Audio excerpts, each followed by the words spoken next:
All right, guys, this is part B of chapter 3, where your mind starts to it's a very difficult subject because it's very abstract and it's very new, but please ask questions. So last time we talked was about the electron numbers within the energy level. First energy level is 2, next one 8, and so forth. Okay. Now we're going to dive deeper into where those specific electrons are located, the probability of those electrons are located. So we're going to talk about the quantum model. Schrodinger, again, Schrodinger's cat, developed the quantum model that has specifically 90% of the time the probability these electrons are located. So it's not definite because one, they're super small and they constantly are moving. So the first thing is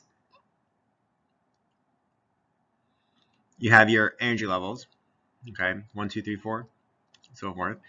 And those are broken down into subshells, and these subshells are where their specifically electrons are located, sp, d, and f. And then within those subshells, there's orbitals. So that's how the breakdown of electrons are. So a big picture, energy level, then you have subshells, different shapes, and then orbitals within those subshells. Here's the energy profile. So the lowest amount of energy is the first energy level, S1, it's the closest to the nucleus. And as you increase, the energy level is increasing. Okay, so 2s, 2p, and you see the different colors are your energy levels, and then the subshells are your 2p, 2s. The 2 represents the energy level, and the p and the s and the d and so forth represent the orbital. Subshell, sorry. Okay, these are some pictures of what these subshells look like. So a S is like for sphere, like a big sphere. The p orbitals are called call them dumbbell shapes or affinity signs, but basically look like a dumbbell. And then D gets more complicated with more and more dumbbells in more and more axes. So you can see why the y-axis for this one, this is the x-axis and the z-axis. These are all the p orbitals are within the x and y axis and z axis, where the d orbital is basically all in combinations of the x, y, and z axis, except, well, even this one has both the x, the z, the x, and the y. Okay, so the greater energy ones are the F and goes down to S, and then you can see the maximum number of electrons that each subshell can hold. S can only hold 2, P can only hold 6, D can only hold 10, and F can only create 14. After argon, subshells do not necessarily fill in the SPD order because you get the potassium, it's in the 4th energy level and goes 4s, and then it goes to D, 3D. Okay, so we'll get to that as well because subshells overlap. Okay, so you can see here the 4s is actually a little lower energy than the 3D, even though they're in different energy levels. Since S is a sphere, it takes less energy than something like a d orbital, which is more complicated.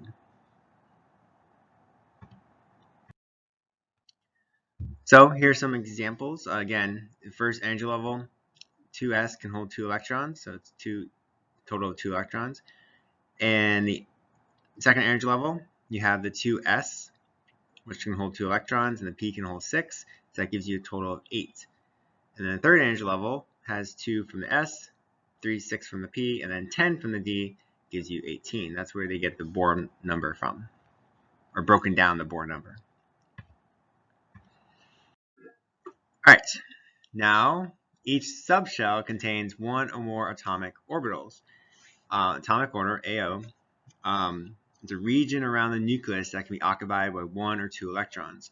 Each orbital can only hold 2 max. Okay, so we'll get a picture.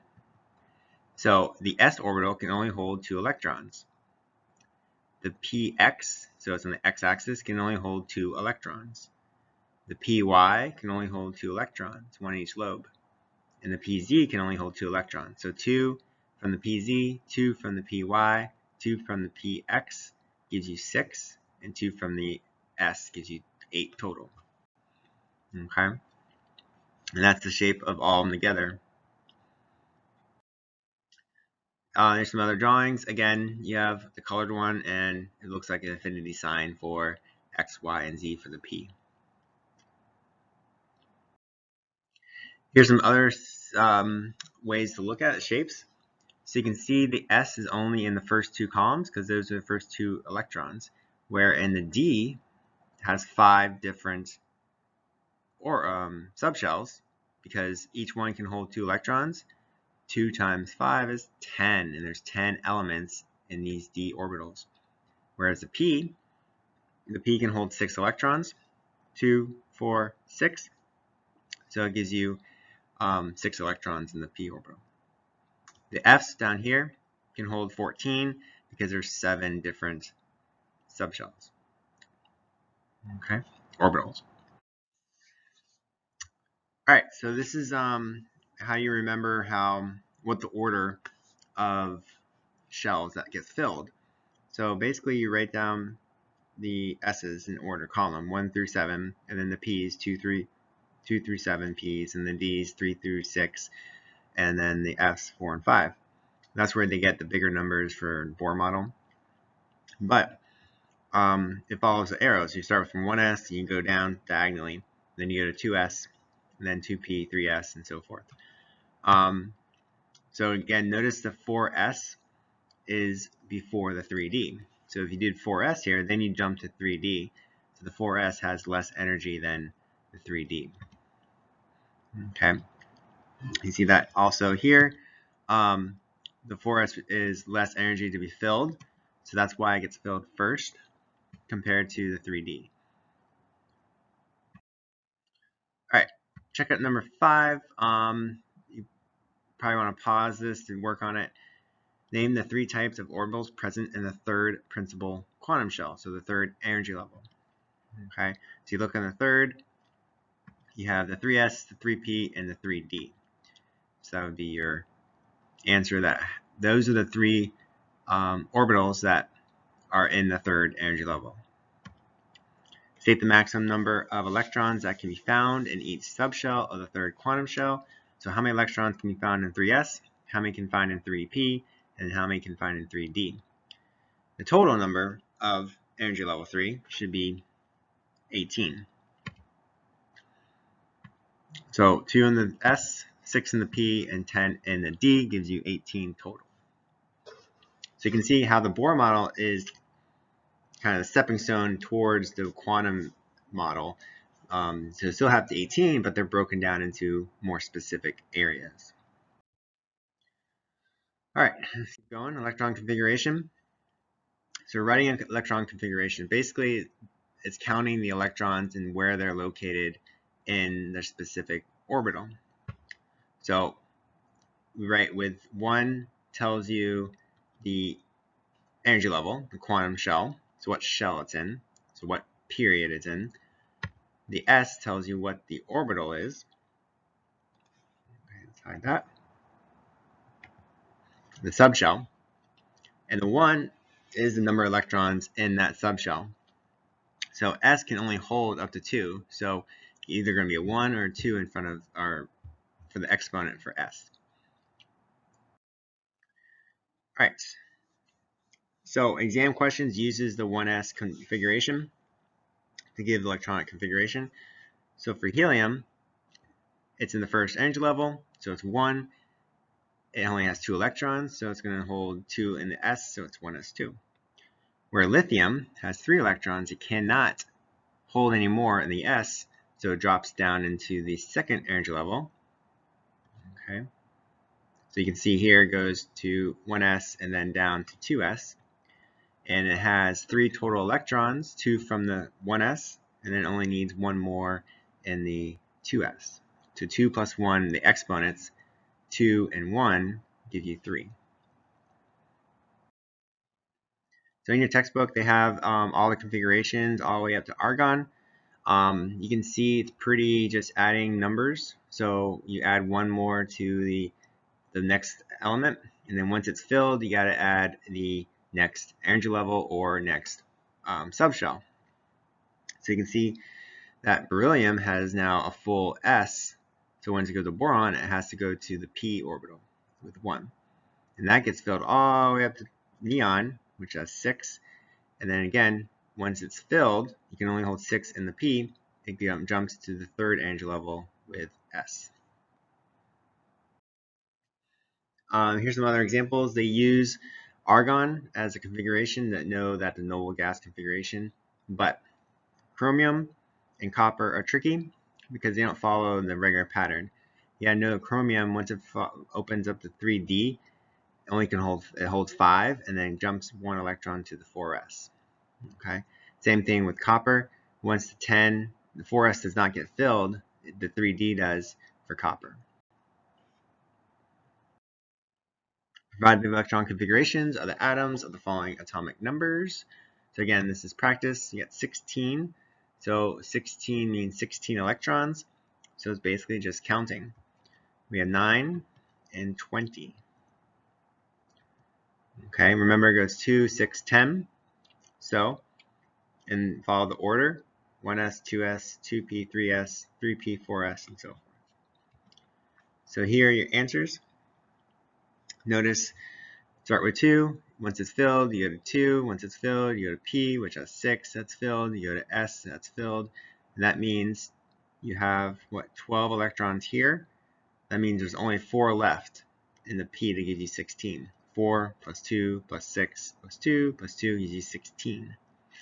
You're basically just counting. So once it's filled, you have to jump to the next energy level or subshell.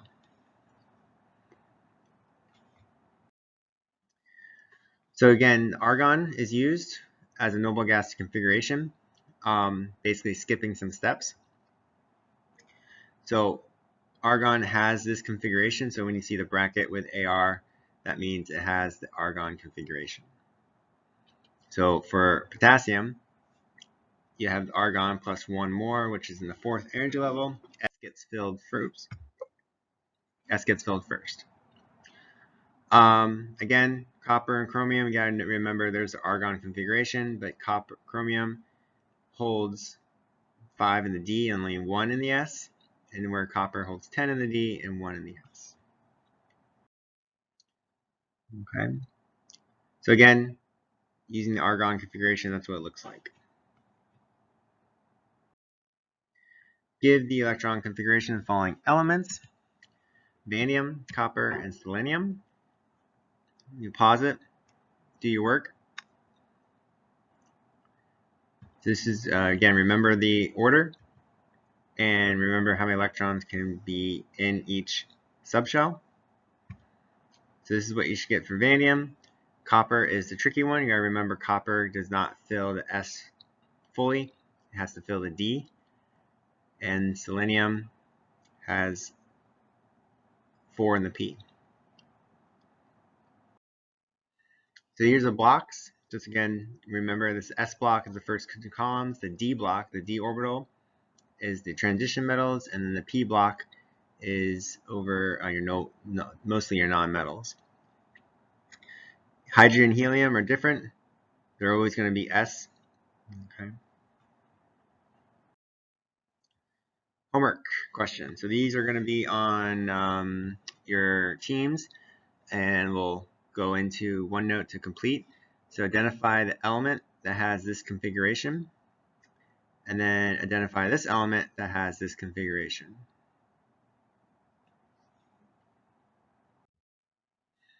So where are these electrons? Okay, so these electrons again are in one in each of these lobes. There's two in the S, and then there's one in each of these little lobes for the P, and then for the D, it's in two of the four. So they're always going to be opposite of each other because electrons are repelling each other. So let's say one is in this first little circle, then the other one has to be furthest away, so for or across from it. Okay, so filling the orbitals. So this gets where understanding how the electrons get filled is important to understand their properties, specifically the ionization energy. So carbon, so we use called the box method. The box represents each orbital. Okay, so each box represents only two electrons. So you notice the S and the 1s and the 2s only have one box because they can only hold two electrons. Where in the P there's three boxes because they can hold six electrons, two in each box. So 2 times 3 is 6. Okay, so basically when you have electrons, we have to represent them as opposite spins because they repel each other. One going up, the other one has to go going down. Everyone goes up, everyone has to go down. Okay, they can't be both going the same direction because they are negative, so they're going to repel each other. So for 1s, you're going to have two in the first shell, one up, one down. That's 2 electrons. And then the same thing is going to happen in the 2s. That gives you 4 electrons. Now when you fill the orbitals, you're not going to fill the px first. You're only going to do one in the px. And since it wants to be further away, it's going into the other orbital, the py. Okay. They're both going in the same direction. They both can be going down or they both can be going up. But they're in different orbitals. So for nitrogen, it's 1 over from oxygen, so the S's are the same. And then we add one more electron, so it's going into the Z. So they're furthest away from each other. Okay, this is why nitrogen is very unreactive because the 3 electrons are away from each other. Oxygen, on the other hand, again, has one more electron than nitrogen, so those go in the back into refill the P, so it's going to be 1 down in 2px. Again, it has 8 electrons, 4 in the P, 4 in the S's. Alright, ions basically just means you're going to have more electrons or less electrons. So for sodium, we know it has the 3s1 at the end. So it removes that 1 electron. So it's going to get rid of that third energy level, and you become 1s2, 2s2, 2p6. Whereas sulfur is also in the third energy level. It has a 3p4 at the end. It can gain 6 electrons or can lose, 2 electrons or lose 6 electrons. It's going to gain 2 electrons to get you to 6. So we get 3p6 at the end. So these are all ions are always going to have electronic noble gas configurations. Okay, sodium has the configuration of neon, and sulfur has a configuration of argon. Tricky part, it can't be that simple, right? 4s fills before 3d, but if it loses from the 4s first. So if you look at titanium, it has a 3d2 and a 4s2 at the end. It's going to lose from the 4s first. So if it loses 2 electrons, 4s goes completely gone. All the electrons are gone, and you just have 3d2 at the end. So that's something you have to put in the back of your mind. Not many questions about it, but you have to know that the 4s loses first, fills first, but then loses first. So they're both first in their aspect. All right, check up. You want to write the configurations of these following ions. aluminum, oxygen, iron, copper, and copper. Remember, iron and copper are transition metals, so they're going to lose in the 4s first, and then the D. You pause it, work these out.